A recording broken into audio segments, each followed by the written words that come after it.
cela ne sert à rien de s'attrister, cela ne sert à rien de baisser les bras, cela ne sert à rien de déprimer, cela ne sert à rien de désespérer, si ce n'est. Mes chers frères et sœurs, comme vous le savez toutes et tous, il y a des jours avec et il y a des jours sans. Dans la vie, on a besoin d'aller de l'avant, on a besoin d'être fort moralement, psychologiquement. Il y a des jours où, dis si tu veux simplement, il y a des instants de bonheur et des instants de malheur. Il y a des instants de joie et il y a des instants de tristesse. Il y a des instants où on se sent bien, épanoui, et il y a des instants où on se sent déprimé, ravagé par les soucis et les tristesses. C'est la vie. Allah tabaraka wa ta'ala dit dans le Saint-Coran وَتِلْكَ الْأَيَّامُ نُدَاوِلُهَا بَيْنَ النَّاسِ. Et Allah Jalla wa Ala nous rappelle qu'il y a un jour avec et un jour sans. Et ainsi nous faisons alterner les jours, donc c'est-à-dire bons ou mauvais, parmi les gens. Donc il y aura des instants ou des jours ou des mois avec et des jours ou des instants ou des mois sans. Avec du bonheur et sans bonheur, avec de la tristesse, sans tristesse. Mais ce qui nous incombe de savoir, ayyuhal ahibba, mes chers frères et sœurs, et là je m'adresse à toutes celles et ceux qui vivent des soucis, des tristesses, des épreuves, et quelque part on vit tous des soucis et des tristesses, des épreuves, on connaît tous plutôt ici ces moments de soucis, de tristesse, ces épreuves petites ou grandes. Eh bien je m'adresse à tout le monde et ainsi qu'à moi le premier, cela ne sert à rien de s'attrister, cela ne sert à rien de baisser les bras, cela ne sert à rien de déprimer, cela ne sert à rien de désespérer, si ce n'est que la tristesse n'engendre que l'accroissement de la tristesse, ne fait qu'accroître la tristesse. L'angoisse ne fait qu'accroître l'angoisse. Les moments de déprime ne font qu'accroître, ou dis si tu veux, ne font que accentuer, amplifier, eh bien la déprime. Et il n'y a pas de solution ainsi. Si on continue à déprimer et déprimer, quand on a commencé à déprimer, eh bien le résultat ne sera que déprime. Si on continue à s'attrister, quand on a commencé à être triste, sans se reprendre en main, sans raisonner, sans être fort moralement, eh bien le résultat ne sera que tristesse. Et ici, tu peux continuer avec tous les autres exemples. C'est pour ça, Hibbati Fillah, ça n'a jamais été une solution pour la personne touchée de dépression que de lui dire, eh bien, continue à déprimer. Ça n'a pas été une solution proposée aux gens qui sont tristes que de leur dire, continue à être triste. Continue à regretter ce que tu as fait. Non, au contraire, on doit leur dire, cela ne sert strictement à rien du tout. Qu'est-ce que ça va changer, billahi alayk? Tu as eu un problème, tu déprimes, tu es triste. Si tu continues à déprimer et à être triste, ça va changer quoi? Ça va changer ton problème? Rien du tout, impossible. La tristesse et continuer à déprimer, ça va pas changer, modifier ta situation. En soi-même, cela ne peut pas modifier ta situation. Mais par contre, cela va te plonger dans une dépression. Et combien de jeunes, combien de gens, combien de personnes âgées sont touchées par les angoisses et les dépressions aujourd'hui? Pourquoi? Ils n'arrivent pas à relever la tête. Et c'est pour ça qu'il est important de dire à ces gens-là qui sont touchés par des épreuves ou à nous-mêmes quand nous sommes touchés par une épreuve, irfa' ra'sak wa kun mutafa'ilan. Lève ta tête ou relève la tête et sois optimiste. Kun qawiyan, sois fort et ne sois pas faible. Qala alayhi salatu wassalam. المؤمن القوي خير وأحب إلى الله من المؤمن الضعيف. Le croyant fort est meilleur et plus aimé auprès d'Allah tabaraka wa ta'ala que le croyant faible, bien que dans les deux il y a un bien. Mais quand nous parlons du croyant fort, ce n'est pas le croyant fort physiquement. Eh bien c'est là où nous voyons est-ce que tu es fort ou faible. C'est lors des tempêtes, c'est lors des épreuves. C'est celui qui est fort moralement. C'est celui qui est fort au niveau de sa patience. Il arrive à se retenir, à prendre sur soi, à patienter. C'est celui qui est fort concrètement lors des épreuves. Eh bien le prophète nous dit que Allah tabaraka wa ta'ala préfère et aime celui qui est fort, contrairement à celui qui est faible, qui est moins aimé. Mais dans les deux, il y a un bien. Bien que tout être humain ait été créé faible. Lakin, il y a une différence entre celui qui se laisse aller et se laisse manger par la déprime. Et quand tu lui parles, eh bien, il ne fait que se plaindre. Et il pense, ou il espère peut-être, inconsciemment, que ces tristesses vont changer quelque chose. Ça ne va rien changer.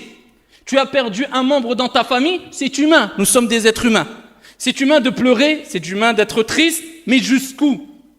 Pendant 6 mois, jusqu'à ne plus manger, jusqu'à ne plus vivre, Est-ce que ça va faire revivre la personne qui est décédée? Non. Est-ce que ça va te détruire toi aussi, de sorte que tu rejoignes celui qui t'était bien aimé, celui que tu aimais, celui que tu chérissais jusqu'à ce que ça te tue? Des gens se sont autodétruits lors des épreuves, de par la déprime qui les a ravagés jusqu'à ce qu'ils se sont suicidés. Est-ce que ça apporte une solution? Au contraire, lève la tête et dis et reste vivre toute ta vie avec ce verset coranique. وَعَسَىٰ أَن تَكْرَهُوا شَيْئًا وَهُوَ خَيْرٌ لَكُمْ وَعَسَىٰ أَن تُحِبُّوا شَيْئًا وَهُوَ شَرٌّ لَكُمْ وَاللَّهُ يَعْلَمُ وَأَنْتُمْ لَا تَعْلَمُونَ. Vous pouvez avoir de l'aversion pour une chose. Vous pensez que c'est un mal alors que c'est un bien. Et vous pouvez aimer, apprécier une chose. Vous pensez que c'est un bien alors que c'est un mal. Wallahu ya'lam, mais votre Seigneur sait, vous ne savez pas. Tu ne sais pas où est le bien réellement et concrètement lors de l'épreuve. Peut-être que le bien va t'apparaître au bout de 2 jours, au bout d'une semaine, au bout de 6 ans, au bout de 20 ans, et tu vas te dire Alhamdulillah que j'ai eu cette épreuve. Et si c'est pas sur cette vie d'ici-bas, sur cette terre, eh bien c'est lors de ta mort ou après ta mort. Quand on te servira sur un plat, de façon métaphorique, eh bien la récompense que tu auras accumulée à travers ta patience. Inna Allaha ma'as sabirin. Ce n'est pas pour rien qu'Allah rappelle qu'il est avec les patients. Et qu'Allah tabaraka wa ta'ala aime, yuhibbu. Il aime les gens patients, les gens endurants, les gens forts moralement, psychologiquement, qui sont intelligents, clairvoyants, sages. Ils savent comment réagir lors des tempêtes. Et contrairement aux autres personnes qui se laissent aller, se laissent détruire, et ils détruisent tout sur leur passage. Parce que quand ils croisent leur époux, ou quand ils croisent leur épouse, ou quand ils croisent leurs enfants, ou bien des amis, eh bien le fait de dégager cette amertume, cette tristesse, cette angoisse, eh bien il emporte tout le monde avec lui. Alors que le prophète alayhi salatu wassalam, comme disait as-sahaba radiyallahu anhum wa ardahum, nous n'avons pas vu quelqu'un de plus souriant que le prophète Mohammed alayhi salatu wassalam. C'est une preuve que le prophète restait optimiste, que le prophète alayhi salatu wassalam avait un moral en béton. Alors qu'on sait toutes et tous que le prophète est parmi les personnes qui ont été le plus éprouvées sur la surface de la terre. Mais avec cela, pas de paradoxe.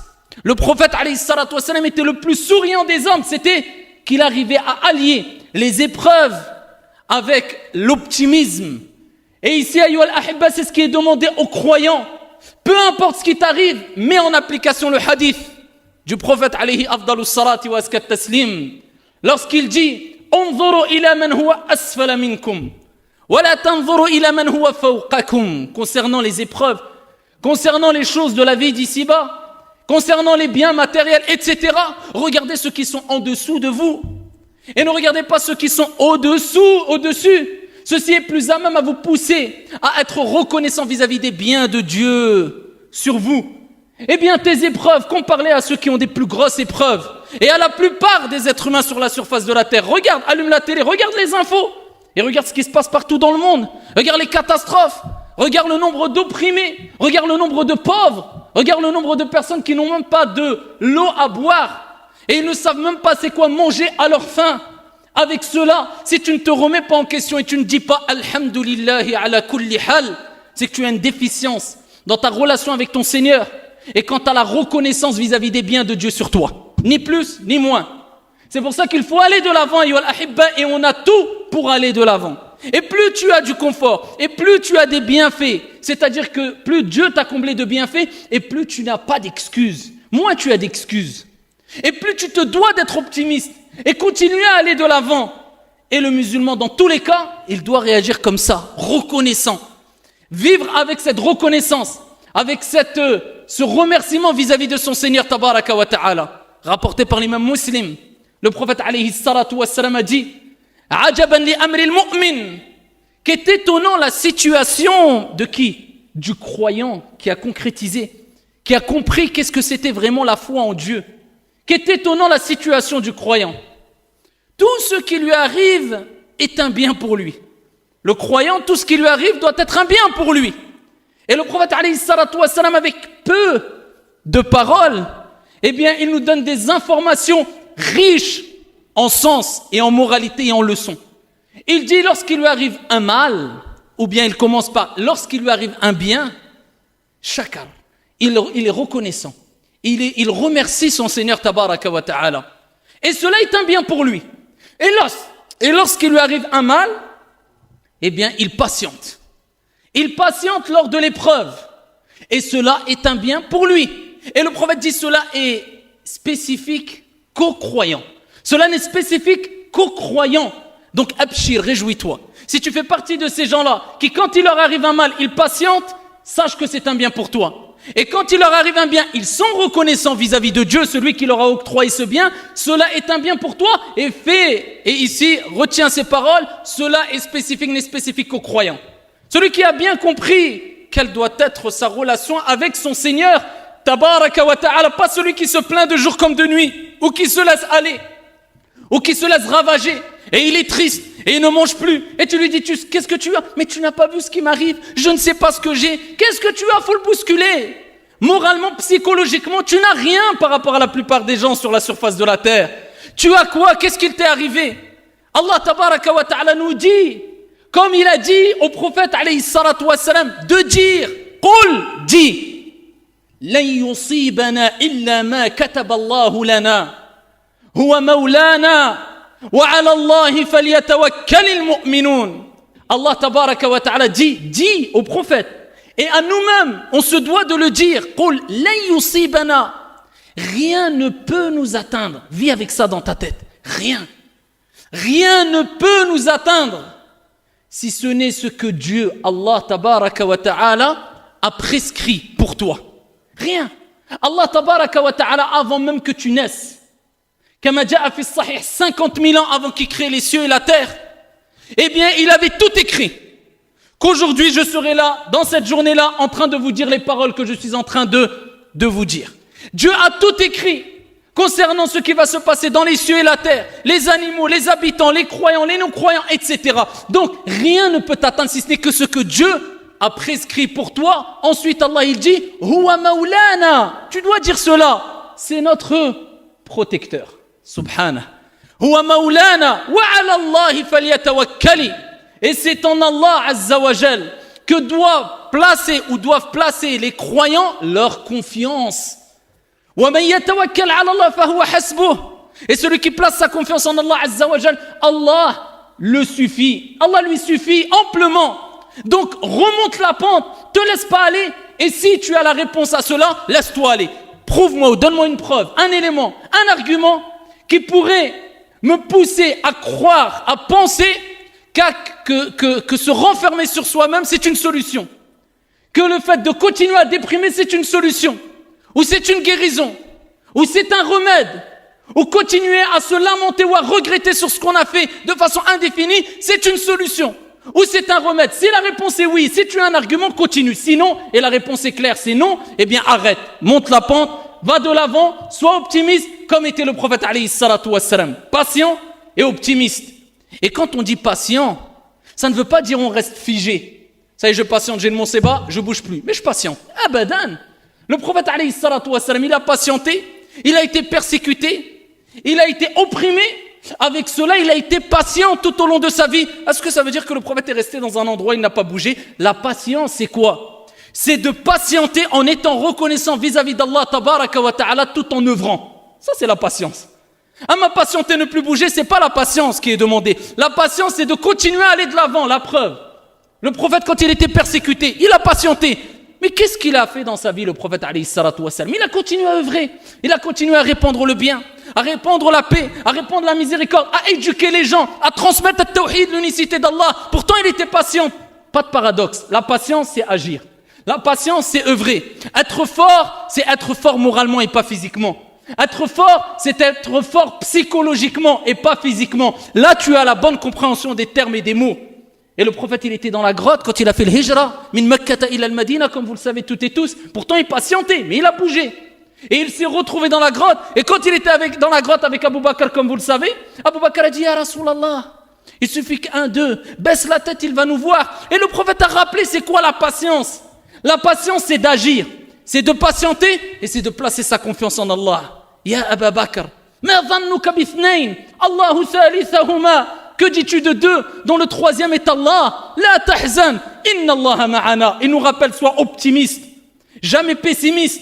La tahzan, regardez la parole. Peu importe les épreuves, ne baisse jamais les bras.